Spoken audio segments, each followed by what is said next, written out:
I mean, what are some of the like real basic things that you guys are seeing a lot of and like changing in stores that you're working with? There would be two things. The first thing, which is like something that really would grind my gears when we first got into this space, was that we were building out stores to look like an Apple store. And the thing about that is that an Apple store is designed very specifically. Like table heights are specific, acoustics are really specific. I love that attention to detail. But when we got into cannabis, an Apple store is designed to put the product in your hand. And when you put it in your hand, then you can envision it in your life.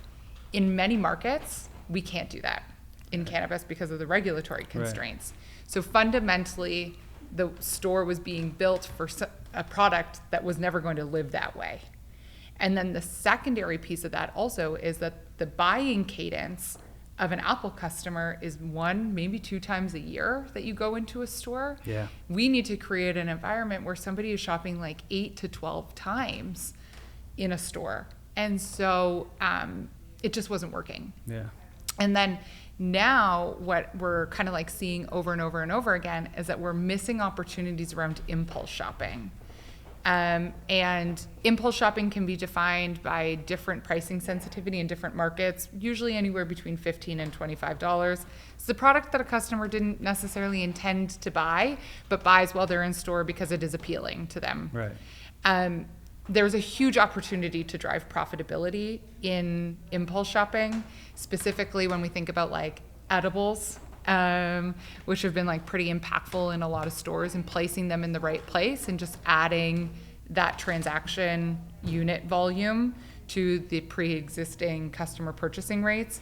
And then thinking about also like the pricing sensitivity of those products, being able to drive maybe like an additional 5, 10, 20% gross margin on those products can make a really big difference in terms of profitability at the end of the year. So impulse shopping. Impulse shopping is huge. I remember the first time we walked into one of our stores and started talking to you about that. It's like, it made so much sense to me. I've been experiencing it like every store I go to. Mm-hmm. It never occurred to me my entire 38 years of life that this is what they're doing. They put these little, inexpensive trinkets up front and people buy them. Yeah. Right? And of course it makes sense to do it in a cannabis store. Yeah. Genius. It's brilliant. It's the easy stuff. It's the stuff that somebody easily understands. Yeah. And so like impulse shopping is a little bit about price point, but it's also a lot about how easily your customer can wrap their head around a product. In one of your stores, like lollipops are killing it from an impulse perspective. Yeah. They're super easy to understand what they are. They're easy to understand the dosing. They're easy to understand the flavor. And so they're at the right price point and they just kind of like move consistently. That isn't necessarily right in every market. Your customer in one location appreciates those. A store in another community doesn't even like the lollipops. They don't sell them at all. And so we have to be aware of what those things are, but impulse shopping can make a big difference to transactions. That's huge. The other thing that I really like that you do, which like makes a ton of sense to me, like on a macro level, is simplifying the product offerings. I think like historically you go into a dispensary and there's just so many products, so many brands, and the mindset behind it is like people want options, right? Mm-hmm. But we have like oversaturated the store with options and it became like counterproductive where people couldn't make decisions. Mm-hmm. Yeah. And so like I was thinking about it in terms of like a really good restaurant. You go to a really good restaurant, they have like 3 appetizers, 3 entrees, 3 desserts, and you order something and you feel really good about it, right? Yeah. Like, that was a solid decision, and you implemented it in our stores, and I think that's made a huge difference. Yeah, it's people do want to be able to make a choice, but they want a choice that's relevant to them. And usually people struggle to understand the differences between any more than 5 products when presented to them. So if I give you 5 items and asked you to recall the information on those 5, you probably couldn't do it with any significant detail and you wouldn't be totally comfortable in your recall. If we break it down to 3, you become much more confident. Well, how do we create customer trust and confidence in purchasing is going to be about how many options we present to our customer at one time as well. And so a lot of the time we can actually do more with less than carrying so much inventory on hand. When we do an analysis of what is happening in markets across Canada and in the US, like usually about 30% of the SKUs are driving 70% of the revenue. And so when we get into an environment that has upwards 600, 700, 800 SKUs, we're carrying a lot that just has locked up cash flow, isn't really going to help us on a day-to-day. And if we were to remain a little more flexible in reducing our SKUs on hand, then we can also make sure that we're offering newness when things come up. Yeah. You have, specifically here in Michigan, products that like trend up and hit it really hot, maybe over the summertime with like a certain type of vape. Yeah. That is really relevant today. Is it going to be relevant come November? I'm not totally convinced that it is. And so do we need to carry like 30 different options in that product, or do we need to carry 3 or 4 different options in that product so that the customer has something to choose from, and we don't carry so much inventory on hand that we are putting ourselves in a position where we're going to be working through it 2 months from now? Right. So one of the parts that you spoke to there was kind of the data behind it, and something that's interesting to me is that you guys don't only operate, you know, just in Canada and the United States. Within the United States, you're operating in a bunch of different markets. Like, how much variation is there state to state, Canada versus US? Canada versus the US is really different for a couple different reasons, but also has a lot of the same things. It just how it shows up is different. So, for example, we're seeing pricing compression kind of like in pretty much every market other than Illinois and like the new ones that are coming online down the eastern seaboard. The thing with pricing compression is that how quickly it comes up, and the amount that it is impacting the price of the product either at wholesale or at retail is different based off of the regulatory constraints to a degree. Canada has very specific rules around what we can do in terms of inducements, which is like promotions. In Michigan, it's like a bit of a free-for-all here, for example. And so what took maybe a year and a half to build in Canada in terms of excess inventory and driving these promotional narratives has happened very, very fast here. And that's because the chains are let loose and we can do things like 10 vapes for $100, which doesn't make any sense. Don't do it. It's crazy. It's crazy. Financially doesn't make a lot of sense, but also doesn't make any sense for your customer. But so there are things that show up in the data in all of these markets. It's just the nuances to which it's showing up is slightly different. Another thing is like, and what you won't see in the data is like, beverages are pretty strong in Canada over the summertime. Beverages are like relatively strong in terms of velocity, maybe not in terms of revenue. In California, you have like very few beverage options in Michigan. So it doesn't show up in terms of the data, but it is a product category that potentially has opportunity. But because of your nuances within the state, it's hard to bring those products to market. Right. And like beverages, for instance, I mean, we always used to think of the Midwest, like I'm from California, right? So we would always think of the Midwest as being like 2 to 3 years behind us culturally, you know, cannabis-wise, kind of across the board. Mm-hmm. Do you think that beverages are going to grow in Michigan in the next couple of years? I think that there's an opportunity. I mean, we see different customer behaviors in different places. It's the reason why fashion apparel companies carry different product in LA than they do in New York. The fundamentally, the customer purchases products and makes decisions differently. I think it's the same in cannabis. I think that without having the product in market and us testing and iteration, it might not look or do the same thing. So in California, like a low dose beverage might be a really great solution for a lot of people. That might not hit the market here in Michigan. Michigan might be looking for a higher dose beverage, for example, or maybe the flavor profile needs to be really different in Michigan than it does in like California or on the West Coast. So the nuances are important. What is interesting about the data, though, that we don't talk enough about is the difference between revenue and velocity. And so when we think about the success of beverages as a category, edibles is the same way. The cost per unit is much less. So if we look at it as a percentage of revenue in your store, it doesn't come close to touching flower or vapes.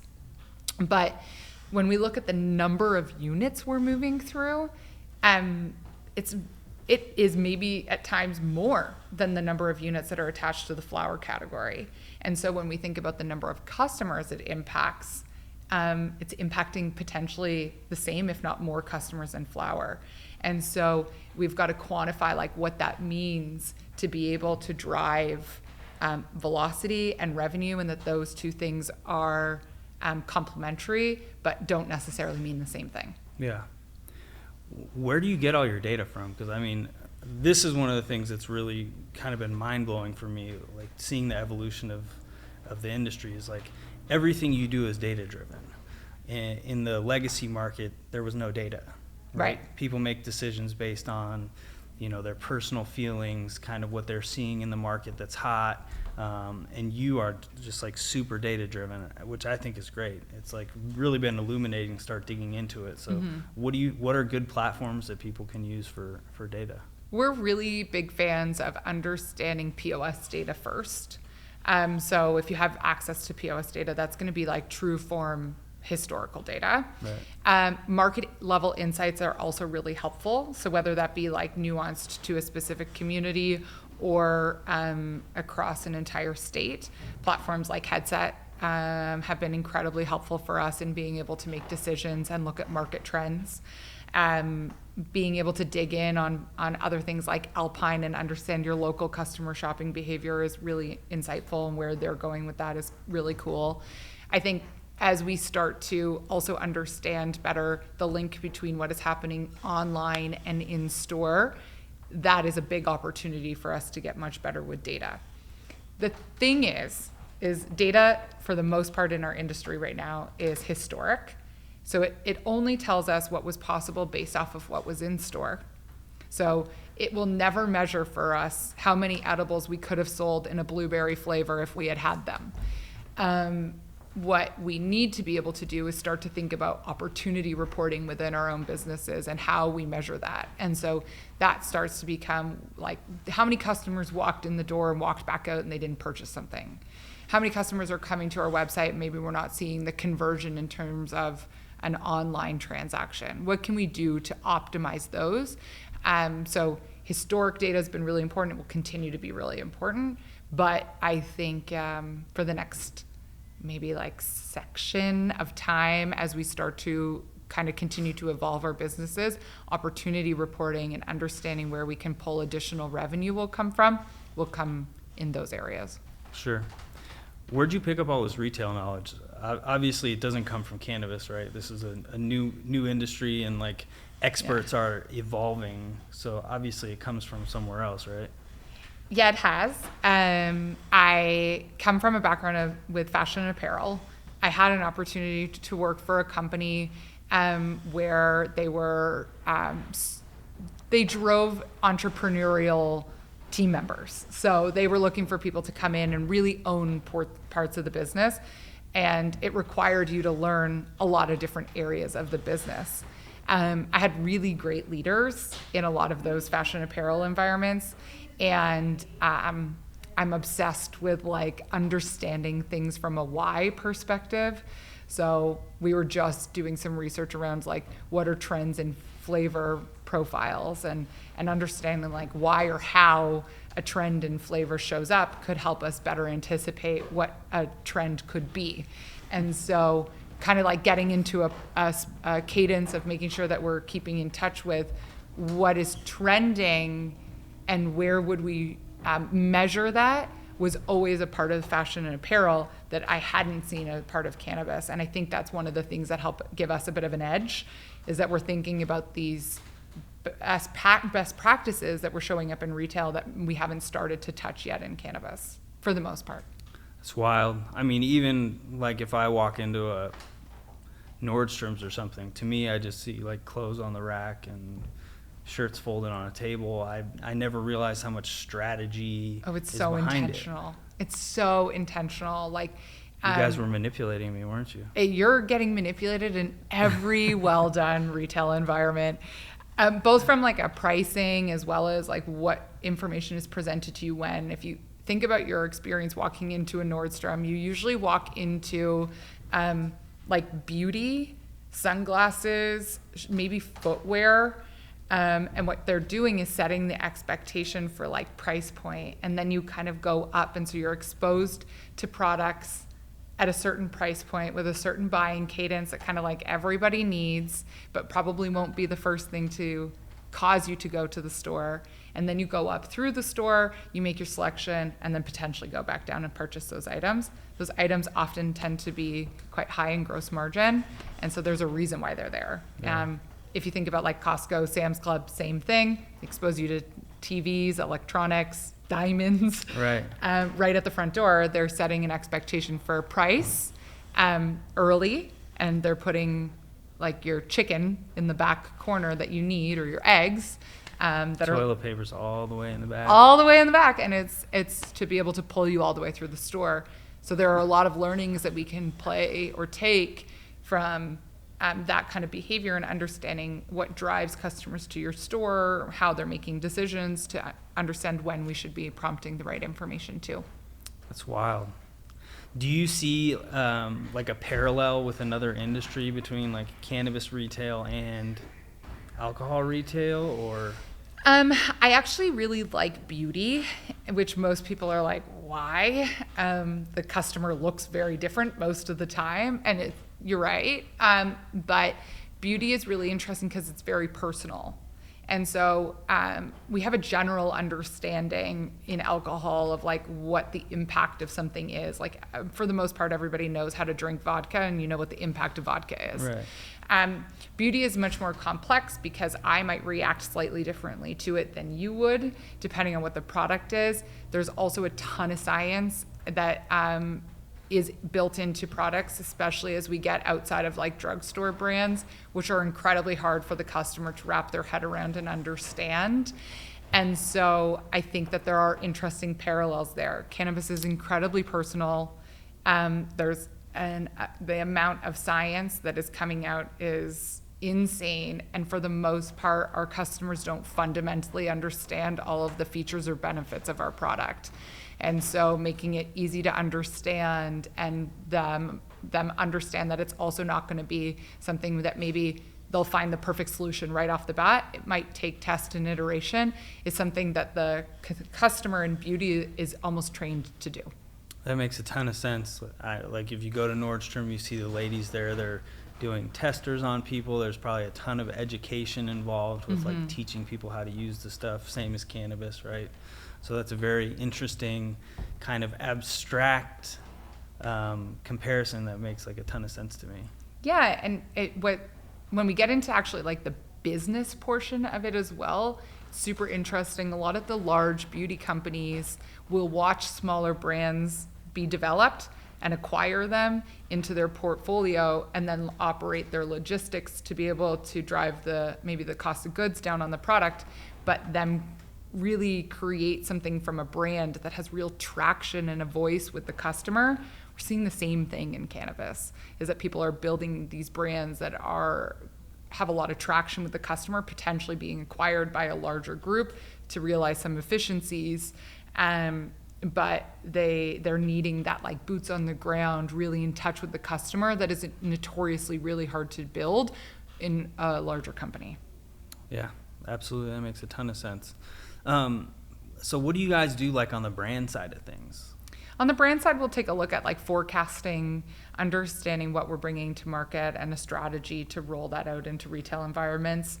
At the end of the day, we're still having to work with inventory buyers and decision makers, and we understand what it takes to make an inventory decision. So oftentimes we can bring insights to a sales team that is distributing a product that on like how to talk to a retail inventory buyer, and like how we should be positioning the information to get them a little more traction, or develop a strategy to be able to reduce the load that is sales. Because it's hard. Yeah. It is hard, especially in a super saturated market. Yeah. Do you see any kind of like common issues? Like obviously you're working with a lot of brands in the state of Michigan right now, in other states as well. Do you see common mistakes that brands are making when approaching retail? A lot of like blind emails. So a lot of emails are going out from a communication cadence that are like about the menu update. But if you don't have the historic information to that, you actually have no idea what the actual update is. I think we could be doing a better job of being customized in our approach and basically like grouping stores together. So what a store is doing, if they're $1 million store versus a $5 or $10 million store, they need very different things. And being able to segment out your customers from a retail perspective, both in a retail environment or as a wholesale environment, helps us to also start to customize the message to them and what they need to hear. Somebody who is dealing with $1 million stores probably has a lot of other responsibilities at the same time, needs a different set of information and tools than maybe somebody who's only doing procurement. Sure. That's really interesting. I have taken a lot of what you have taught at the retail level and started applying it at the brand level. So I see like a ton of common threads there that really kind of permeate. So that's been great for me personally. Is there something specifically that you're like, this is interesting at a wholesale level? Because I think about everything from a retail perspective. Sometimes like some of the things that we talk about get applied in ways that I didn't see. Yeah. And that's always really cool. I mean, for me, it's been like, we're looking at this recession that's coming, right? And we're looking at our product offering and the plans that we made in the beginning of the year, to me, are no longer valid. So we're like looking at our product offering, simplifying, eliminating SKUs, and then looking at data, looking at the trends, and deciding like what, if at all, we're going to continue to launch for the rest of the year. It's I see on the sales side that like coming into a store and just giving a blanket offering of 20 things, it's not good. Like No. You think about some of the biggest brands in the country, are like big brand for one specific item that they do, right? And like Stizzy, for instance, they sell the most pods out of anybody, right? Yeah. They have other offerings now, but they're nowhere near as popular, and they're kind of like an ancillary offering, right? But Yeah. like really, so like we're eliminating a brand, right? We're eliminating an entire brand, focus 100% of the marketing, 100% of the branding on Caddy, and simplify down the offering within Caddy to really create like a streamlined brand that we can push really hard. Yeah, you pull something interesting out that's in there from a brand wholesale perspective, and that's like the more brands we build, we've just built a ton of complexity, right? So although we might be able to run like simultaneous promotional cadences, but we need different positioning, we need different information. We've just doubled the amount of work every single time. It makes it really hard. And it also sometimes, when talking to a retailer, will also dilute the message. And so when you can come to the table with like a product and a product offering that's like super strong, very clear, understands how that feeds into an assortment strategy, totally different way of selling than just being like, we have a little bit of this and a little bit of that, and the person not being able to like wrap their head around how the brand feeds into this strategy. And I think where it kind of started for me was when you were teaching the retail funnel, like the options and how they kind of multiply out. And it's like started with us trying to offer, one type of pre-roll, and then before you know it, we have 10 different items, 10 different SKUs, and we're holding a ton of inventory. And what I'm trying to do is really, like what you've done at the retail level, get us down to a just-in-time inventory system where we're only carrying 21 days. And I want that the same thing at the wholesale level. I don't want to have a stockpile in the vault of things that aren't selling very well, right? So we're eliminating stuff that's not selling very well and really focusing on the stuff that we think will do well in the tough times ahead. Yeah, it makes you a little more agile. It is hard if all of a sudden you have a demand change. Right. I think like we've seen some brands go through that too, where it's like maybe they do just in time and all of a sudden their brand picks up, and it's like, how do you scale the just in time? That can be sometimes really hard. So you got to be aware of that. But like, I I think being able to reposition and understand where you are in the current market, things are going to continue to evolve and change on an incredibly fast pace in a state like Michigan, as well as in other states that are more mature, as we also have more and more brands coming to market.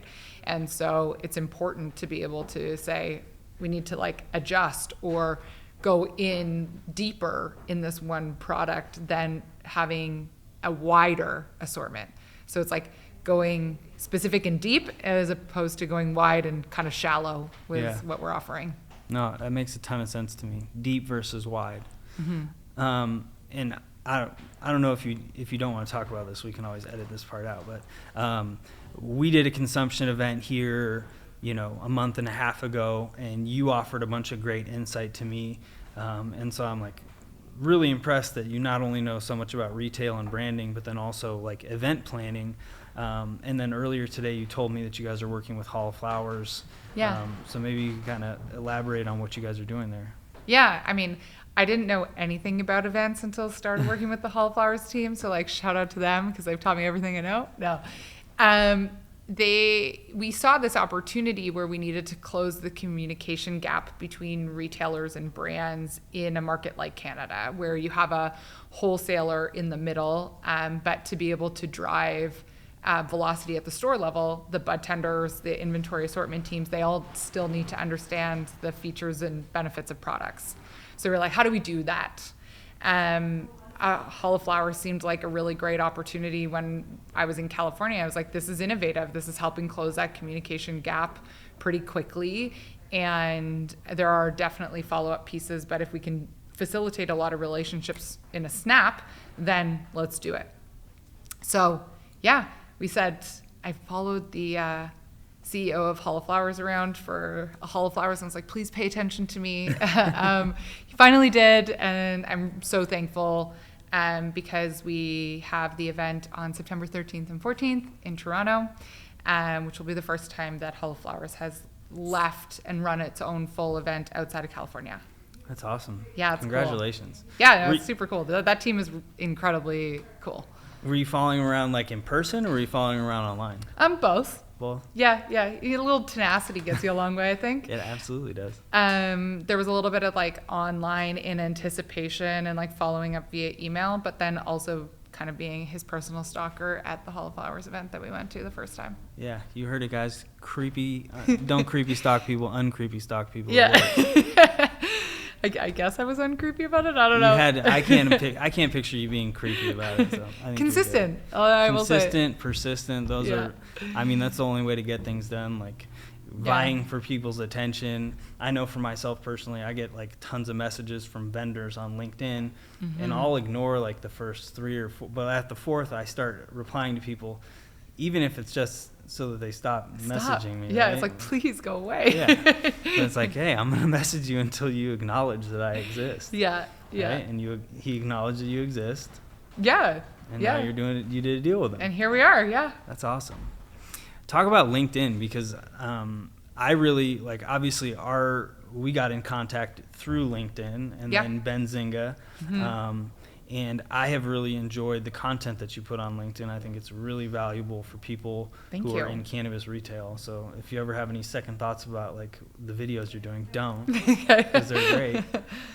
Yeah, we started posting kind of consistently on LinkedIn probably about 2 years ago, but like consistently with a pretty wide cadence in between, like weekly, bi-weekly, thinking about what type of content, and it was like certain type of messaging, and then pricing compression was coming up as a topic with like every one of our clients, and people were asking us about it, and I put together a post just like kind of explaining how retailers are feeding into pricing compression and brands, and how that happened together. And I wrote this post, and I said to my team, like, it's kind of complex. I'm going to record a video to explain it, and let's see what happens. And we put it on LinkedIn, and then next thing you know, now we post at least once a week, most of the time twice, and it has totally changed our ability to create a relationship. And I really believe that video has been really important in that. We have done a couple things, like even add captions to the videos based off of like feedback, which I had never thought about from an accessibility perspective, but totally makes sense. Yeah. And for us, it is really about being able to share information in a way that is like scalable, because we have a lot of information that I want to be able to share, but how and when is always the question. And then also starting to create a conversation and identify where there are other gaps in understanding, and if we don't fill that gap, like who else does. And so it's also led to this like network of people who are putting content out that I think is so important in cannabis. One of the things that I note is that like this industry specifically, the intellectual property is wrapped up in the people. 100%. And so when people move, the intellectual property moves with them. Or if people leave this industry, the intellectual property has left with them. Yep. And so what are we doing to make sure that there is like a record? There's never really been an industry that we've been able to build that hasn't had the ability to create a record like we do. And so that's kind of, for us, I think that there will be something in 3 years' time being able to look back at those videos and be like, isn't that funny that pricing compression looked like that? Jesus, that seems wild.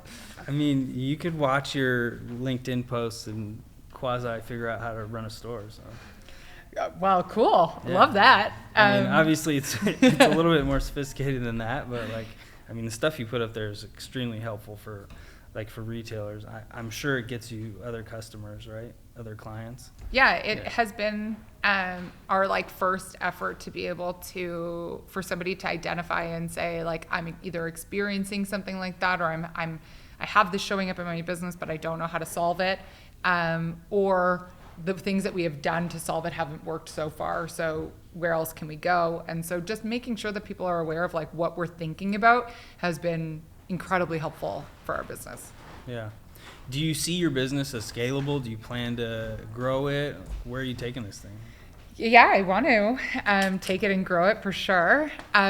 Service consulting is hard. Yeah. And one of the things that we've thought a lot about with scaling is specifically around education. And so like, I don't want to like the cat out of the bag just yet, but we're working on being able to create like a hub of where all of this educational type content will live. And so that content would be really great for either people who are coming up in a retail store who want to be a store manager or grow out of a store manager role, somebody who's selling into a retail environment, and have core content that are like consistent educational lessons, kind of like what's the difference between discounts, markdowns, and promotions. And then also make sure that there is like live new content with interesting articles and things that our team is paying attention to weekly, so that there's always something new in there too. Vitrina University coming soon. I like Yeah, it. okay, we could call That's it that. excited. I like that. Very good. You've had a bunch of good ideas for my business. There you go. Yeah. My input for yours. It's actually one of your team members, Ben. He like really was like, hey, if you had this, like I would want all my managers on it, and like even the team who's coming up that we want to eventually see as managers. And I was like, yeah, and we wanted it. We'd always thought about doing a course, but the course felt like final, like it had a start and an end. And my problem with this industry specifically is that it's always evolving and changing. And so it was like some of the ways that he asked me questions made me reposition what it needed to be. And that it didn't need to necessarily be a course per se, but it needed to be a spot where we could find relevant content to what is happening. I think that's huge. I mean, I know for a fact that we, like, after we're no longer like working with you in such an intensive manner, but like having something like that for training new people, like even as just training modules when you're bringing in new bud tenders, I think that would be huge. Yeah. I think it has a lot of opportunity. There's like so much room for being able to create something that is relevant to the business needs. That's where we're good. Like product education, that will be an area where we will always rely on some of the best, I guess, like thought leaders in the space. But if we want to really understand like what is happening from a financial performance on the sales floor perspective, that's the space where we'll continue to play. So That's coming awesome. to you soon. Coming soon. I love it. Yeah. So where did the idea for this come from, like for the Vitrina Group? I had a previous business partner, and she and I worked together at a fashion apparel company. And we were like, you know what? We've learned so many things about how to run the business and how to drive the optimizations in the business. I think we could help other companies do this and access that information where maybe you don't need it like as a full-time employee, or maybe like hiring a full-time employee would be incredibly expensive to access the level of information that we could bring to the table. So we were like, you know what, we could help companies from either a fractional or a project perspective. And so that was how we started Vitrina Group. And did you like quit your job and just go hard at it, or? Yeah, I pretty much was like all in, and we went to town. And honestly, for the first year, it was like trying to find the right niche to get into, because when we were just like helping retailers, it felt really broad. And so it made our marketing efforts really difficult. It made like our product offering really difficult. And so the moment that we were able to get more specific and niche down into cannabis, and then like further niche into cannabis retail, which is like quite a small It's very group, small, actually. but they need so much help. That's like kind of like consistently the feedback that we've had. And obviously the stores aren't going anywhere anytime soon. No. If not, we're going to continue to see more stores. And so for us, it made sense. But at the time, it felt like a pretty big dive into a pool that we were really unsure about, especially because we didn't come from cannabis. And so we had a lot to learn. I mean, there's just not that much cannabis knowledge out there in terms of retail. And so like for me, I've worked with a lot of consultants in my life, and I certainly think that you specifically are like the most legitimate consultant that I've worked with in my career. So I'm so flattered. Thank you. That makes me very proud, because it's not just me, that there's like an entire team that we work with who all bring their own level of expertise. And a lot of the time I end up being the face of it, but like the thoughts or the ideas come from lots of time spent with them, and them showing up to the table with projects. Sorry, Elise. My bad. But yeah, like I'm incredibly flattered. Thank you. Yeah. Do you have any like grimy ass startup story, like eating top ramen for 7 months while you tried to get your first client? Grimy ass startup story. One of our first clients in cannabis specifically, she had this retail store in Niagara Falls. Lisa, she's incredibly cool. Hey, Lisa. And I don't know how I got her email, probably in some kind of sketchy way where I was like, and then I had emailed her at some point and I don't think she responded, but then I got a spam email from her. And I sent her an email just saying, hey, I'm not sure if you're aware, but your email's sending spam. She responded, and I took that. There you go. And her store was in Niagara, and I like made up a story. Niagara's like 2 hours from Toronto. I made up a story that I was going to be in Niagara already, to make it feel like less burdensome that I would just show up. It's a classic move. I love it. Yeah, and she met with us. And actually, when we met, we realized that when I was younger, I had figure skated with her niece. And so there was like this immediate connection, and it kind of all just rolled from there. That's huge. Well, I think your business is super interesting. I really like what you've been doing. So I'm extremely pleased that we got to work together. And so am I. I'm super happy that you were able to come and sit and chat with me today while you were in Michigan. Yeah, thank you so much for having me. Absolutely. This has been great. Thank you for coming. I appreciate it. Good to see you. Nice to see you.